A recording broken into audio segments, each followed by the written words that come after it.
اطلب العلم أخي فهو درب به نور به ترقى به تحيا عالما حرا فخور. اطلب العلم أخي فهو درب به نور به ترقى به تحيا عالما حرا فخور. اطلب العلم أخي فهو درب به نور به ترقى به تحيا عالما حرا فخور. سل إماما عاش في العلم دهورا ودهور يطلب العلم ببذل حتى ضمته البحور. سل إماما عاش في العلم دهورا ودهور يطلب العلم ببذل حتى ضمته البحور. الحمد لله والصلاة والسلام على رسول الله وآله وصحبه ومن والاه.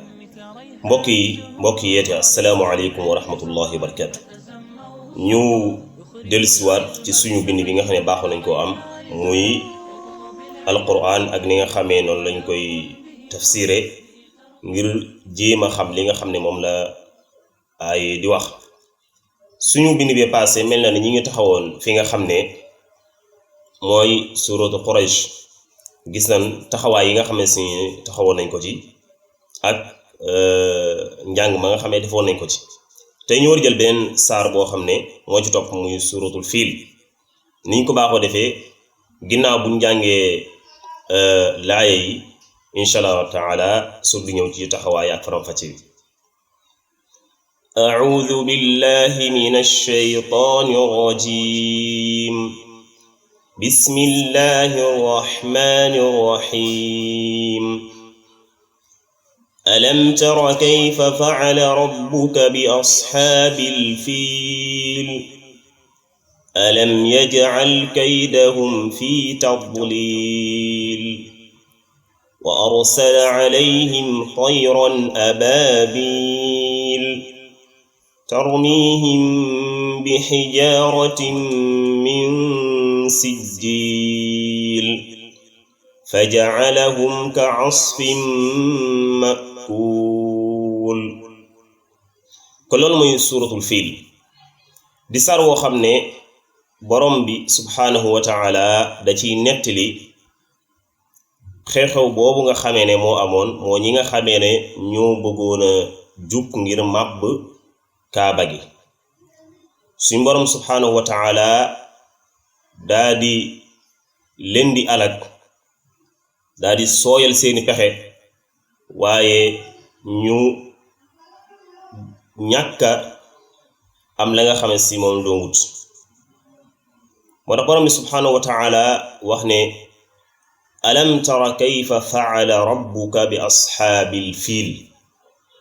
xanaa gisoo xanaa xamoo ni nga xamee ne noonu la yàlla defoon ña nga xamee ne mooy ña àndoon ak ñay ya ñëw ngir bëgg a màbb si kaaba gi. kon ñoom bi ñuy màbb si kaaba gi ay ñay lañ yoroon ngir bëgg a daaneel li nga xam ne si moo di kaaba gi. borom bi subhaanahu wa taala di ko nettali ab yonentam sallallahu alayhi wa alihi wa sallam. ndax booba fekk na yonent bi sallallahu alayhi wa sallam ci boppam gëneewul àdduna sax bañ koy yónni. dégg nga mu ne alam yaj'al kaydahum fi tadlil. mu ne xanaa gisoo na leen yàlla def seen pexe ya nga xam ne si moo doon pexe mu daa koy sànk.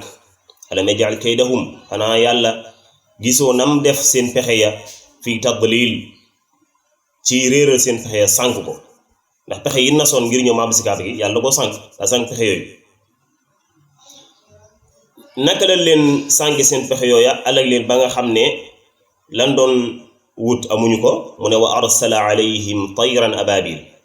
dafa yónni seen kaw yebal ci seen kaw ay mbooloo picc yoo xam ne bu ñëw rek sa morom topp ci. maanaam mbooloo picc yoo xam ne ñoo leen tiim.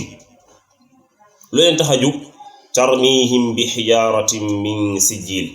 di leen sànni ay doj yoo xam ne doji ban la xam ne kono baa day diis tarmihim bi xijaaratin min sijil faja'alahum ka asfin ma'kul. ne bi leen sànnee picc ya wala bi leen sànnee xeere ya nga xam ne moo jógee ci picc ya day mujj mel ni xobu mbay wala guub goo xam ne dañoo dundi pepp ca nekkoon ba pare ba lekk ko ba pare noonu mu ñàkke solo noonu muy oyofe ak noonu nga xam ne noonu lay ñàkki njariñ ñoom ginnaaw ba leen sànnee xeer yooya noonu lay mujj mel nga xam ne dañoo daal ñoom ñëpp kon loolu mujj ñi nga xamee ne ñoo ñëwoon bëgg màbb si kaaba gi kon dañ ci jàngete rek ne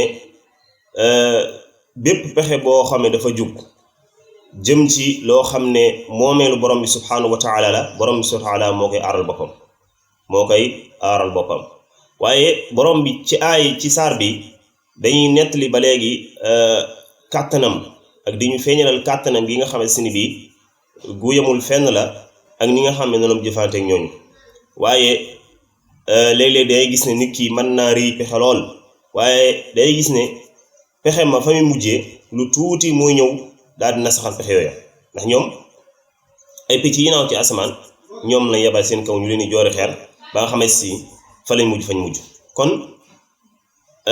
loolu lu mënta bàyyi xel la ci saar bi kon ñi ngi taxalu foofu di ñaan borom subhanahu wa taala mu dool ñu tawfiq wa sallallahu wa sallam ala nabiyil awwalin wal akhirin wa alihi wa sahbihi ajmain